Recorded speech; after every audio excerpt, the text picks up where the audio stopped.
یو درې رونو بادشاہ سره سکارو بادشاہ لاله بادشاہ او قتل چیرې درې ملمانی دي نوکر ته وی روټه تیار کوله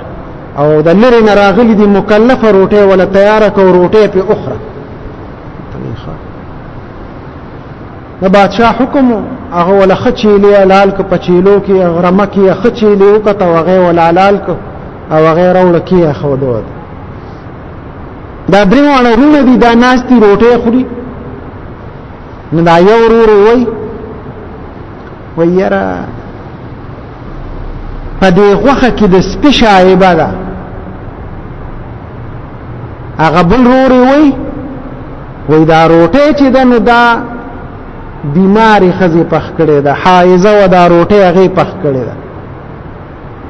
نا غدریم روري وای یره دا بادشاہ باندې ممشک ده حرامي دي هغه نوکر خوشاته ولاړو هغه چې دا خبري اوریدل چې دا ملمانه خو سګړې وړي وای منډه کړی بادشاہ له بادشاہ ته وی راشه کنه استاغه ملمانه تا خو ول چیلې حلال کو تاوی چې غټه ملمستی او کو پمنس کې اخو نور خبرې کوي او پتا باندې د حرامي تو فتوا مولا ګوره چې ته حرامي ویخه راغي بادشاہ ورته وی ستاسو کې او کس دا خبره کړې ده چې یاره دی وروت دا چيلي چې دی نو د سپیشایبه ده غرض دا چې سپیم را لال کړي ناغه یو وته وی بالکل زما تجربه ده زه د خپل تجربې نه ویم چې دی غوخه کې د سپیشایبه ده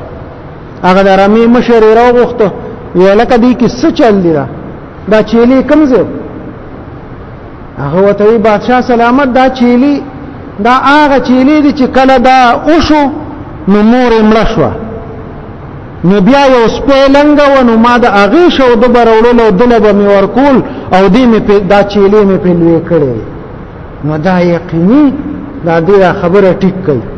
ناغه ته وستا څه تجربه ده تا ته څنګه پته ولګیږي چې دې کې د سپیشای به تا خدای دې نو هغه ته دا زما تجربه زه د خپل تجربې نه ویم زما تجربه ده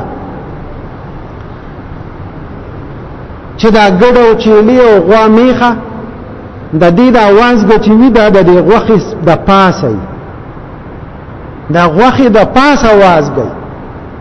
او د سپي आवाज غچ دنو هغه د اډوکی او د غوخي ترمنځ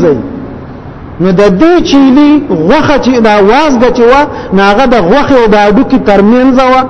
نو ایماوي چې د کیسه د سپي اگر چې چيلي دی غوخه د چيلي دا خوشایبه پکې ده ناغه سړی دې بالکل ټیکوي دا ما د سپیپا شودو باندې دا چيلي لوي کړو اگر چې حلال دي چيلي دي سپي خو نه دي کله سپیپا شودو میشو چې دینو حلال دي خدا دا چې دا دغه تجربه وا چې د سپي غوخه وازګه هغه د غوخه او د اډو کې ترمنځ او د دم د قسوه مزګه ابل ته ویل کتاوی چې دا روټه حایزي خزي پخ کړی دا بیماری خزي پخ کړی تا ته څنګه پته ولګي وې دا زه د خپل تجربې نه ویم وې څه تجربه دي دا زما تجربه ده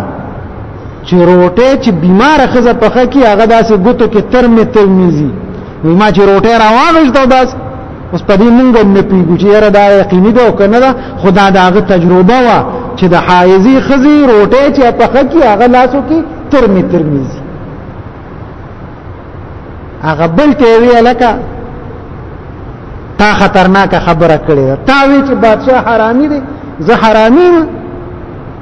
زما تجربه ده ما خبره کړې ده تخپل تاسو کلا شکور د مور نه تاسو کړه پلار نه تاسو دې په منډه کور تراغه مور ته وی مور ال را توای زه حلالي مو که حرامي ناغه تخموره ته بچي دا خبره پرې ده دا تاسو لګیا غړي وړي ته زما زوی کنه وینا مورې بار اجره کې ډېر مخيار ملمان راغلي دي او هغه دا خبره کړې چې ته حرامي ما ته بنن صفا الوي چې زه حلالي مو که حرامي ناغموري مجبور کړه ناغمور ته وي بچي ستاپلار بادشاہ او زمونږ اولاد نو نو دا بادشاہي تربورانو ته پاتې کېده نو وایزه لاړم غرته او په غر کې مې یو ګډبه سره زینا وکړه نو دا غینه ته پیدا شوی خدا ال دا ما ستا پلار تم نه ویلو ستا پلار نه دینه نو خبر چې ما دا زینا کړی دا او دا غینه ته پیدا شوی او نه تر اوسه پورې بل چاته پتا و پته نشته دا څوک راغلی چې تاسو دا قصه وکړه ناغالک ته وی بادشاہ وتا ته څنګه پته ولګی چې زه حرامین دا خو زما د مور نه علاوه بل چاته پته نه و زما پلار ته پته نه و نو تا ته څنګه پته ولګی ناغالک ته وی دا زه خپل تجربه نه وې وې څه تجربه ده وې تجربه مې ده چې کوم سړی ململ روټه راو باسي او ملمه باندې خوري او دی وسره کینې نه وې دا حرامي دي بالکل خبره ریشاوه دا زمونږ الحمدلله د پښتنو ډېر ښه روایت دي مونږ ملمه سره کینو نه بعضې خلک دو پیسې وسره راشي دا کټاسري مالدار نو بیا روټۍ به وباسي شربت وباسي ملمه سره کیني نه د ملمه اصل عزت هغه روټۍ چې نه ده د ملمه اصل روټۍ عزت دا چې تو سره کینی او ناستي وسره شپه وسره وکي زمون پښتانه کور کې شپه نه کوي ملمه سره پنجره کې شپه کوي دا بد ذات خلکو کار دی دا سی په زمن کې یو خبر رااله حضرت ثابت رضی الله تعالی عنہ د ملمه دومره قدر چې ناس ته ملمه سره روټۍ خوري او ملمه مول کو خپل ځان نار پرې خود دا د اسلام طریقه ده او خصوصا دا زموږ د پښتنو ډېر ښه روایت غرض دا د اخلاص په عمل کې چې اخلاص وي دغه خلق د هلاکت نه پیغمبر علیه الصلاۃ والسلام فرمای دا بچ خلق دي ابی ابن کعب رضی الله تعالی عنہ یو صحابي دی پیغمبر علیه السلام متوی لارشه او غفلان کې سړی دی هغه سره د زکات مال دی هغه تیراوله په خوا چې ګړي چیلې وی وخانو ناغه سړی سره وخانو د وخانو زکات په فرض نو د یو کال بچي په هغه باندې فرض زکات کې چې دا ورک اچ راغی هغه سړی دا هغه وتوی دا خو د یو کال ماشوم دی بچي دی وخو نو په دې باندې وسوش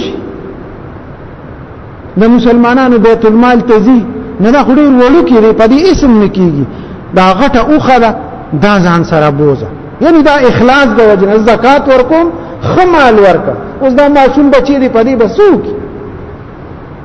نو دا اخلاص و دا غ اخلاص د وجنه غټه اوخه ولا ورکول وی دا بوزه ابی ابن کعب رضی الله تعالی عنہ وتوی دا زنه بوزم ولی نه بوزي د اسلام حکم نه زه خو د اسلام حکم پورا کول لراغلی بس پتا به یو کال بچی فرض دی هغه مال راکه چې زه بوزم او کته بیا خامخه وی چې دا غټه وخه بوزه نو زه نه بوزم پیغمبر علیه الصلاۃ والسلام په سفر دی سبال برازي او دې ځکه بس تاسو دې کلی سره پړاو کوي نو تی په خپل ورولو پیغمبر علیه السلام ته حواله خو زیدا نه بوزم هغه ته وی زبیره خدای چې تی نه بوزه به پیغمبر علیه السلام سبال پیغمبر علیه السلام ال تپړاو کو سفر نراغي نو دولاغه او خبر وسته وی حضرت پما خو د یو کال مسنه هغه فرض وا خو اوس تاغه کم سړی را لګلو زکات والا نو هغه ناغشته نو ما تعالی په خپل راوست پیغمبر علیه الصلاۃ والسلام وتو فرمایل اگر چې پتا هغه فرض ده خو چې ته خمال ورکول غواړي الله دې قبول او منظور کړي ناغه ته قبول کړي صحابه دا طریقه وا چې هغه به خمال د الله پلار کې اخلاص سره دا اخلاص خراب مال بیچاره نه ورکو منکر ترکاری خراب شي یو سیز را کرا خراب شي نه غریبانو له ورکو دا غوی دا طریقه وا چې اخلاص وکړي دا اخلاص جون ډیر خوي نه حدیث کې راځي وي په دې جنتونو کې یو جنت ته جنت عدن نو جنت عدن کې الله داسې نعمتونه یې خودي دي پیغمبر علیه الصلاۃ والسلام په خپل فرمای چې هغه نسترګو لیدلې دي نه غوږونه اوریدلې دي او نه د چا په خوا خاطر کې راغلي داسې نعمتونه الله پاغه جنت عدن کې اخودي نو چې کله دا نعمتونه پکې کې خودل نو هغه جنت عدن اوازک جنت عدن اوازکو ریاکار خلق هلاک دي چې څوک ریاکار دي هغه هلاک او زه د مخلصین خلقو زم مخلصین ته بزم ملاويږم چې چا کې اخلاص وي په عمل کې اخلاص وي منزل راغلی منځ کې خالص د الله د رضا ده پاره روزه دی ولې خالص د الله د رضا ده پاره حج کې خالص د الله د رضا ده پاره چې نام نمود پکې ضربه پیغمبر علیه الصلاۃ والسلام فرمای ز تاسو باندې د شرک اصغر نه یریږم صحابه تاسو کوي یا رسول الله شرک اصغر څه شی دی ریا ده چې ځان خي خلکو ته حج کوم خلکو ته ځان خیم چې خلک راته حاجی سی وي زکات ورکوم چې خلک راته مالدار وي چې دا ډېر ښه مالدار سړی دی زکات ورکي جمعات جوړي نور داسې خیر کارونه کوي دا د ریاکاری دا ریاکاری دا شرک ته پیغمبر علیه الصلاۃ والسلام فرمای ز پتا سو دا شرک نه یری خپل عمل کې اخلاص پیدا کو نا اخلاص یو داسې صفت چې د مسلمانانو نه اوته دي دا صفت تللی دی د کافر او غیګ لتلی دی کافر خلک چې دی هغه مخلص دي په خپل کار کې که ښه کوي او که بد کوي خو اخلاص سره کوي دا صفت هغوی خپل کړی دی دا د مسلمانانو صفتو چې اخلاص خو غرانه هغوی اغشتی دی دومره اخلاص دی پکې خپل دین سره خپل میشن سره چې داسې پلانینګونه تیار کړي وي د کلونو یو لویه منصوبه جوړه کړي چې په دنیا اسلام کې کم ځای کې اسلامي ممالک دي نو هغوی هلته پلانینګ کړي چې دلته به شر او فتنه پیدا کوو په پاکستان کې دا خلک مذهبي خلک دي نو دلته به چې دی د مذهب په نوم جګړه پیدا کوو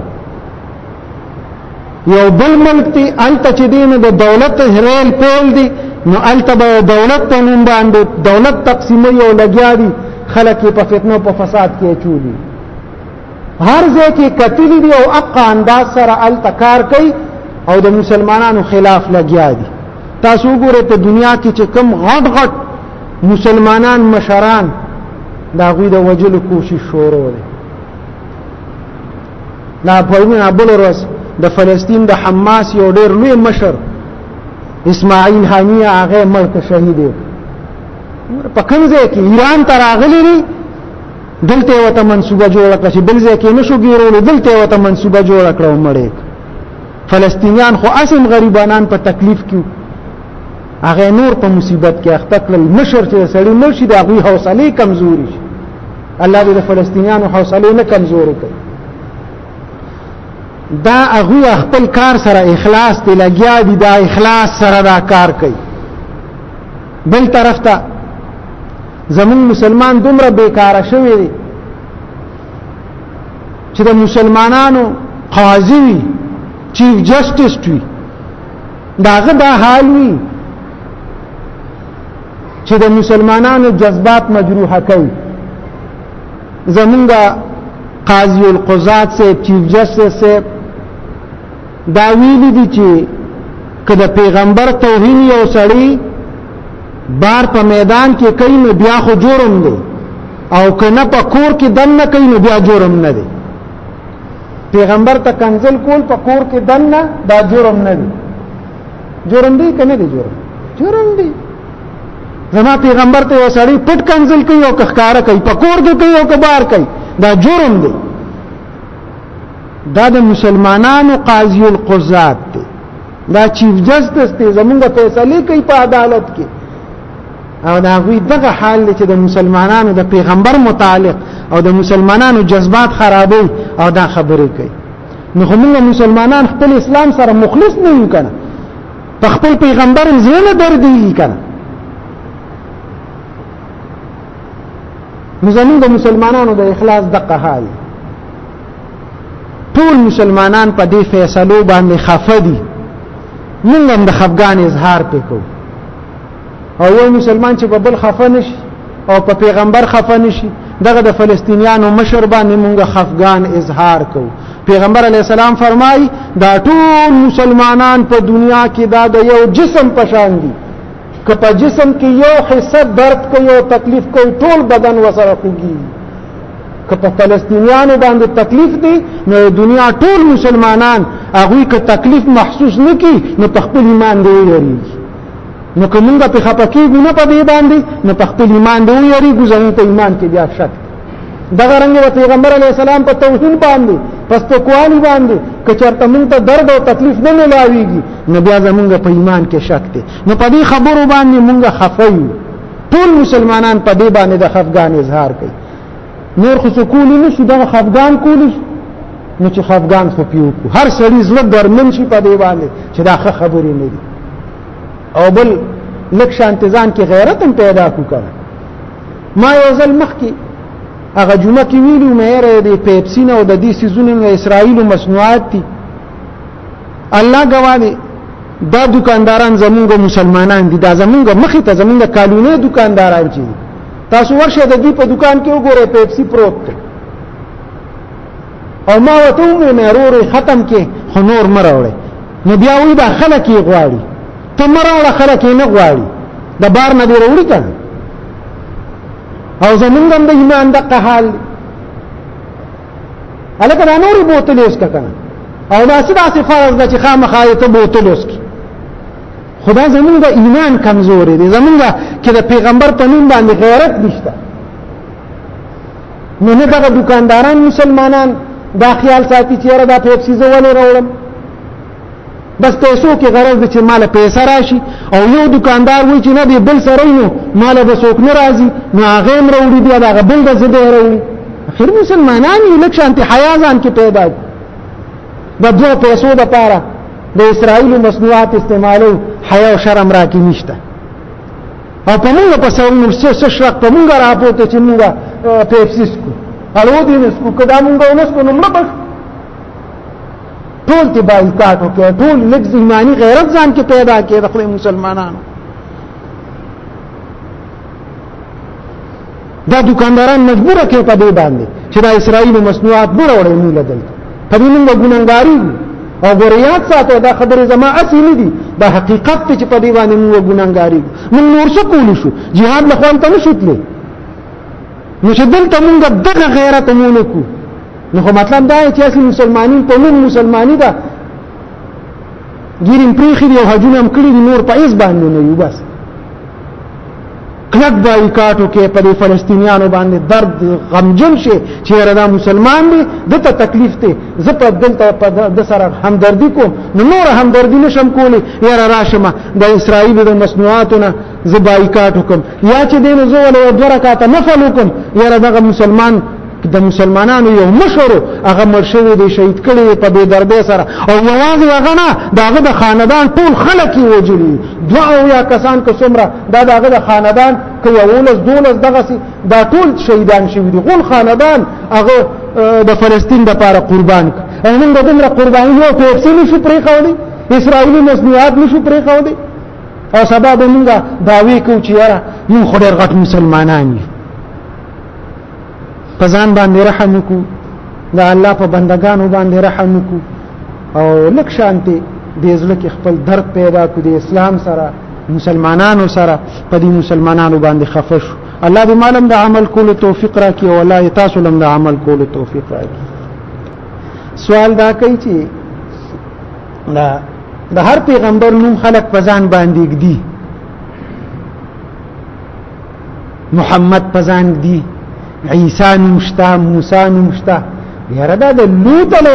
السلام نوم ولی نشتا مونږه اسی پسان باندې د لوط علیه السلام نوم نګدو دا نه چې د لوط علیه السلام د نوم معنی غلطه ده نه خو اصل کې خبره ده نه دا بعضی الفاظ دا سوي چې دا د یو ځان لا قوم الفاظ لکه اوس